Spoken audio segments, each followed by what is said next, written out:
Hello বন্ধুরা, আজকের গল্পটি বান্ধবীর বাবাকে নিয়ে। আমি বর্ষার ছুটিতে নেহাদের বাড়ি বেড়াতে গিয়েছিলাম।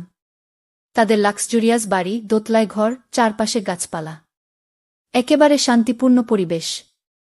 আদনান আঙ্কেলকে আমি বরাবরই ভয় পেতাম।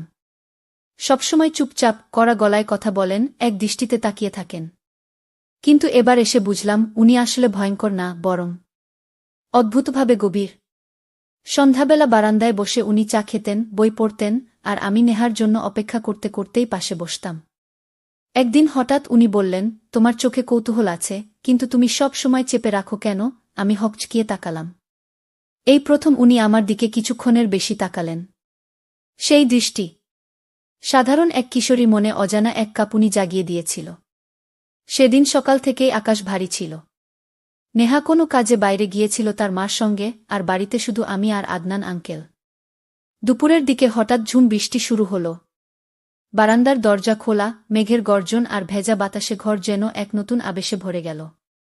আমি একা দাঁড়িয়েছিলাম জানালার পাশে। হঠাৎ ওনার গলা শুনলাম, তুমি বৃষ্টির সময় খুব চুপ হয়ে যাও। ও আমি হেসে বললাম, কারণ বৃষ্টি শুনলে মনটা কেমন জানি ভরে যায়। উনি এক পা এগিয়ে এলেন। মন ভরে গেলে মুখ চুপচাপ হয়, সেটা ভালো লক্ষণ। ওনার চোখে তখন অদ্ভুত এক গভীরতা।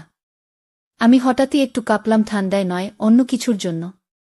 আমি বারান্দায় দাঁড়িয়েছিলাম, হাওয়ায় আমার ওড়না উড়ছিল। আদনান আঙ্কেল সেই ওড়নাটা ধরে আমার কাঁধে দিয়ে বললেন, ভিজে গেলে শরীর ঠান্ডা হবে।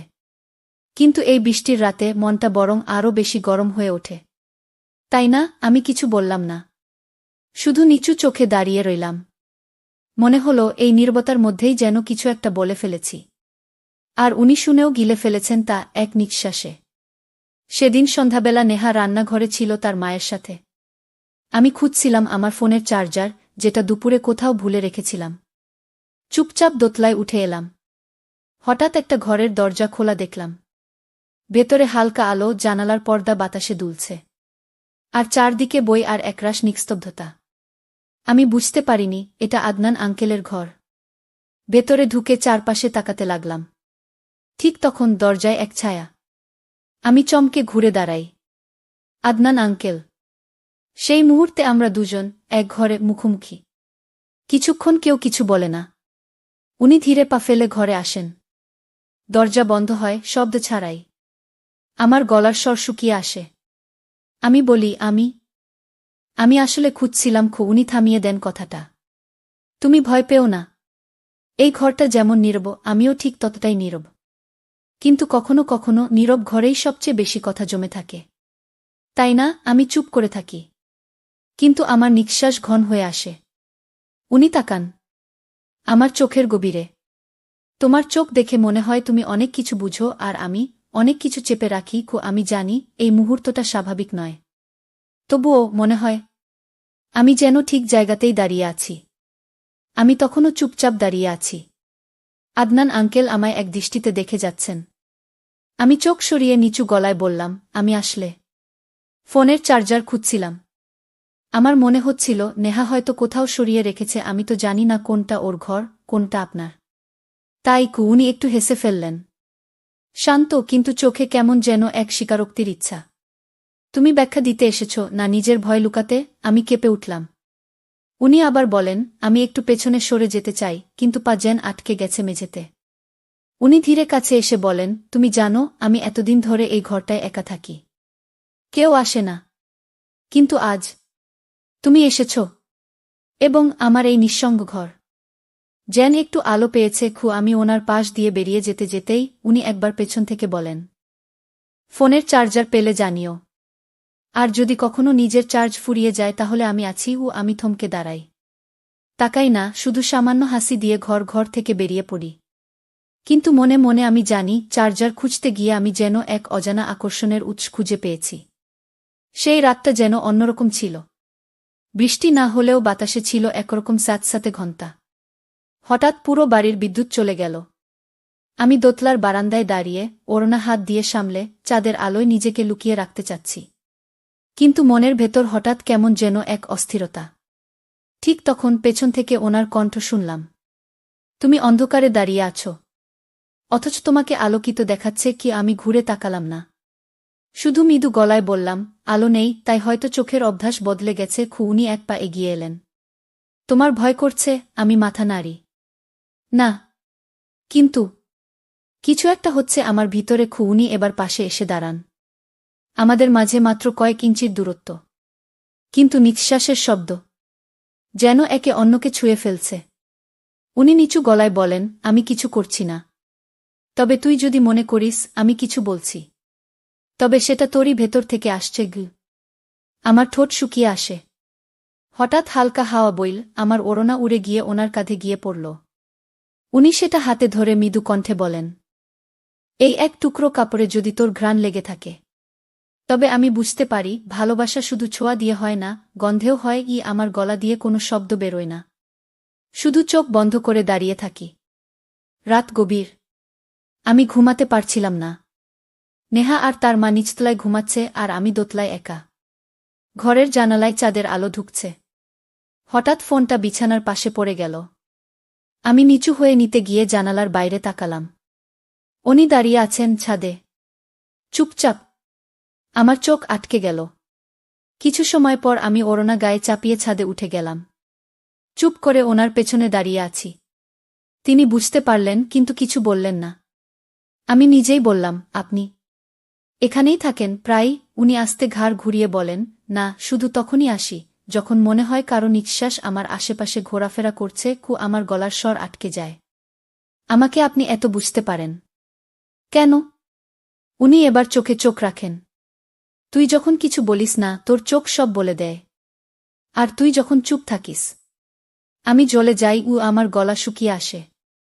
আমি পেছনে ঘোরার চেষ্টা করি, কিন্তু উনি সামনে এসে দাঁড়ান। তুই কি জানিস, আমি একদিন ওড়না ধরে রাখিনি, কারণ সেটা ছিল ইচ্ছার বাইরে। আজ যদি তুই সামনে থেকে সরে যেতে চাস, আমি বাধা দিব না। কিন্তু যদি এক সেকেন্ড দাঁড়িয়ে থাকিস, আমি বুঝে নিব তুই হারাতে চাস না। আমি দাঁড়িয়ে রইলাম। আমার বুক ধরফর করছে, কিন্তু পা নড়ছে না। উনি ধীরে হাতে হাত রাখলেন, একটুও চাপ না দিয়ে, শুধু ছুঁয়ে থাকা। এই ছোঁয়া নীরব, গা ভয়ানক মৃদু, তবুও এমন একটা আকর্ষণ যেন আমি থেমে যাই। সেই রাতের পর আমি আর ওনার সঙ্গে তেমন কথা বলি না। চুপচাপ নেহার সঙ্গেই থাকি, নিজের ফোনে ব্যস্ত থাকি, আর চোখে চোখ পড়লে এড়িয়ে যাই। কিন্তু ওনার দৃষ্টি যেমন ছিল তেমনি রয়ে গেছে, আরও গভীর, আরও স্থির, আরও চাওয়া। একদিন দুপুরে নেহা ঘরের বাইরে, আমি বই নিয়ে বসে আছি। আদনান আঙ্কেল পাশ দিয়ে হেঁটে যাচ্ছিলেন। হঠাৎ থেমে বললেন, আজকাল তোকে আর দেখা যায় না। তুই কি আমায় এড়িয়ে যাচ্ছিস? আমি মুখ তুললাম না। আমি শুধু আমার জায়গা ঠিক রাখছি। আপনি আমার বান্ধবীর বাবা। আমার আর আপনার মধ্যে কিছু হওয়া উচিত নয়। উনি চুপ করে গেলেন। কিছুক্ষণ পর আস্তে বললেন, আমার চোখে তুই শুধু কারো বান্ধবী না, তুই একটা অভ্যাস হয়ে যাচ্ছিস। তোর নিঃশ্বাসের আওয়াজ, তোকে দেখার অপেক্ষা, এমনকি তোর চুপ থাকা, সবই এখন আমার জীবনের অংশ। আমি ভেতরে কেঁপে উঠলাম, কিন্তু মুখ শক্ত করে বললাম, এটাই ভয়ঙ্কর। আপনি নিজেও জানেন এটা ঠিক নয়। আমি অল্প বয়সী, আপনি আমার বাবার বয়সী। আপনি যা অনুভব করছেন, সেটা ভুল না হলেও আমি চাই না এই অনুভবটা আমাকে কাছে টানুক। উনি এবার আর কিছু বলেন না, শুধু তাকান। সেই দিন বিকেলে আমি সিঁড়ি দিয়ে নামছিলাম, হঠাৎ দেখি নিচ থেকে উনি উঠে আসছেন। আমাদের চোখ আটকে গেল। আমি দ্রুত চোখ সরিয়ে নিচু হয়ে পা ফেলতে লাগলাম। উনি ধীরে বলেন, তুই এখন অনেক বেশি সুন্দর দেখাস। তোর চোখে আগেও আলো ছিল, কিন্তু এখন সেটা খুব কড়া আলো। আমি থমকে দাঁড়ালাম। আলো বদলায় না, শুধু দেখার চোখ বদলে যায়। আপনি এখন আমাকে যেভাবে দেখেন, আগে তো এমন ছিল না। উনি চুপ করে থাকলেন।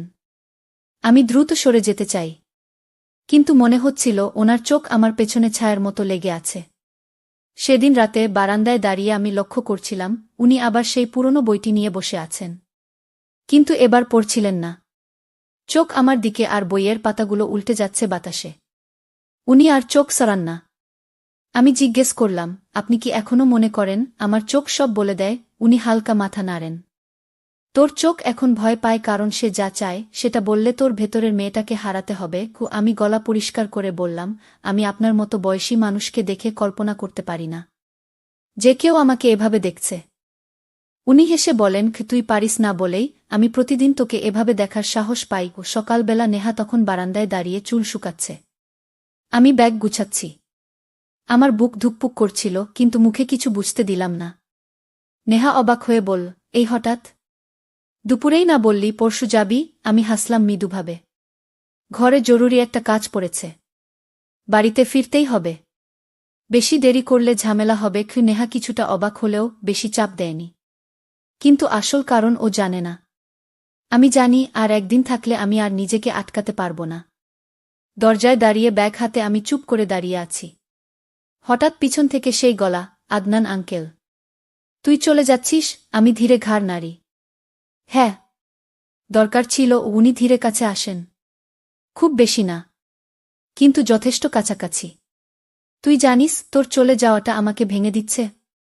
আমি ভেবেছিলাম তুই বুঝবি, কিন্তু এখন দেখছি তুই পালাচ্ছিস।